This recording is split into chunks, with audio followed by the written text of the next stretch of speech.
নমস্কাৰ বন্ধু বান্ধৱীসকল, আশা কৰোঁ আপোনালোক ভালে আছে। প্ৰথমে ডিজিটেল ভক্ত চেনেলৰ পৰা আপোনালোক সকলোকে ৱেলকাম জনাইছোঁ। বন্ধু বান্ধৱীসকল, এই চেনেলৰ যোগেদি আগলৈ আহিব লগা ইম্পৰ্টেণ্ট ভিডিঅ'বোৰ পাই থাকিবৰ বাবে যদি ছাবস্ক্ৰাইব কৰা নাই, ছাবস্ক্ৰাইব কৰিব আৰু ভাল পালে লাইক, শ্বেয়াৰ আৰু কমেণ্ট কৰিব। আহক এতিয়া ভিডিঅ'টো আলোচনা কৰোঁ। নতুন খেতিয়কে এনেধৰণে কৰিব পাৰে আবেদন। দেশত চলি থকা কেইবা প্ৰকাৰ যোজনাৰ ভিতৰত PM কিষাণ সন্মান নিধি যোজনা, যাক কেন্দ্ৰ চৰকাৰে চলাই আছে।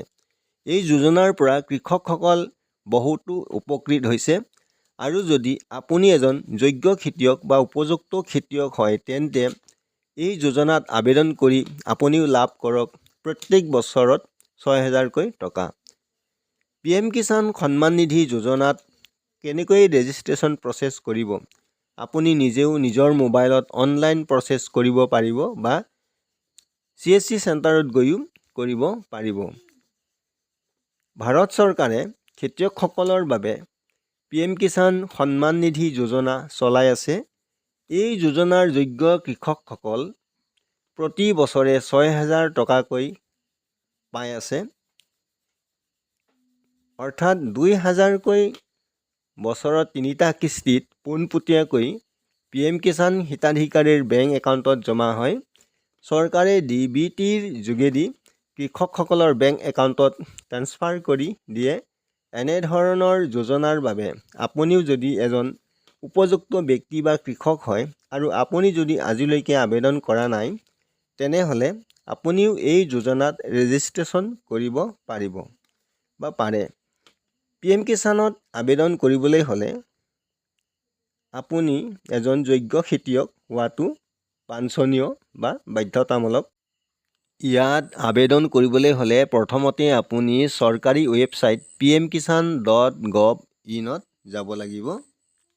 তাৰপিছত pmkishan.gov.in ক্লিক কৰাৰ লগে লগে এনেধৰণে এটা ইণ্টাৰফেচ পাব। তাৰপিছত নিউ ফাৰ্মাৰ ৰেজিষ্ট্ৰেশ্যনত ক্লিক কৰিব লাগিব। তাৰপিছত আবেদন ফৰ্ম খোল খাব এনেধৰণৰ। তাৰপিছত এই ফৰ্মখনত ওপৰত ৰুৰেল ফাৰ্মাৰ ৰেজিষ্ট্ৰেশ্যন আৰু উৰ্বান ফাৰ্মাৰ ৰেজিষ্ট্ৰেশ্যন এনেধৰণৰ দুটা অপশ্যন আছে। যিটো আপোনাৰ হয় সেইটোত আপুনি দিব লাগিব। ৰুৰেল হ'লে ৰুৰেল আৰু উৰ্বান হ'লে উৰ্বানত ক্লিক কৰিব লাগিব। আমাৰ ৰুৰেল হয়, এইকাৰণে মই ৰুৰেলত ক্লিক কৰি দিছোঁ। তাৰপিছত এণ্টাৰ আধাৰ নম্বৰ, এই ঘৰটোত নিজৰ 12 অংকৰ আধাৰ নম্বৰটো লিখিব লাগিব। তাৰপিছত এণ্টাৰ মোবাইল নাম্বাৰ, এই বক্সটোত আধাৰ লগত লিংক থকা 10 অংকৰ মোবাইল নম্বৰটো লিখিব লাগিব।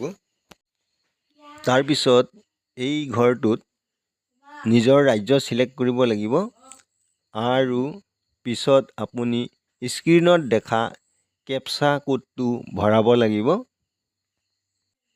তাৰপিছত গেট OTPত ক্লিক কৰিব লাগিব। তাৰপিছত আধাৰৰ লগত লিংক থকা মোবাইলত OTP আহিব আৰু লগে লগে OTPটো ভৰাব লাগিব। এই ৰেজিষ্ট্ৰেশ্যন ফৰ্মখন কেনেকৈ ভৰাব মই লাইভ প্ৰচেছ দেখুৱাই আছোঁ। ইয়াত আধাৰ নম্বৰ ভৰাই দিলোঁ। তাৰপিছত মোবাইল নম্বৰটো ভৰালোঁ। তাৰপিছত চিলেক্ট কৰিব লাগিব আছাম ষ্টেটটো, গতিকে আমি আছাম চিলেক্ট কৰিলোঁ। তাৰপিছত কেপচা কোড ভৰোৱাব লগা ঘৰত কেপচা কোড ভৰাই দিলোঁ। তাৰপিছত গেট OTPত ক্লিক কৰাৰ লগে লগে ৰেজিষ্টাৰ মোবাইলত OTP আহিব। এণ্টাৰ OTP বক্সত OTPটো ভৰাই দিলোঁ। তাৰপিছত কেপচা কোডটো ভৰাই ডাইৰেক্ট ছাবমিটত ক্লিক কৰিব লাগিব। ক্লিক কৰাৰ লগে লগে এনেধৰণে এটা ইণ্টাৰফেচ আহিব। তাৰপিছত এই বক্সটোত আধাৰৰ OTP ভৰাই ভেৰিফাই আধাৰত ক্লিক কৰিব লাগিব। ভেৰিফাই আধাৰত ক্লিক কৰাৰ লগে লগে আপুনি এনেধৰণৰ এটা ইণ্টাৰফেচ দেখা পাব। তাৰপিছতে ইয়াত প্ৰথমতে ডিষ্ট্ৰিক্ট চিলেক্ট কৰিব লাগিব। ডিষ্ট্ৰিক্টৰ পিছত চাব ডিষ্ট্ৰিক্টৰ পিছত ব্লক আৰু ভিলেজ চিলেক্ট কৰিব লাগিব। এতিয়া মই প্ৰথমতে চিলেক্ট ডিষ্ট্ৰিক্টত ক্লিক কৰিলোঁ। চিলেক্ট ডিষ্ট্ৰিক্টত ক্লিক কৰাৰ লগে লগে ইয়াত ডিষ্ট্ৰিক্টবিলাক ওলাই আহিছে। মই ইয়াত মোৰ নিজৰ ডিষ্ট্ৰিক্ট বা বেলেগৰ ডিষ্ট্ৰিক্ট, আপুনি নিজৰ ডিষ্ট্ৰিক্ট দিব। মই নগাঁও চিলেক্ট কৰিছোঁ। তাৰপিছত চাব ডিষ্ট্ৰিক্ট চিলেক্ট কৰিব লাগিব। ইয়াতে চাব ডিষ্ট্ৰিক্ট মই কামপুৰ চিলেক্ট কৰি দিছোঁ। এনে কামপুৰ আছে।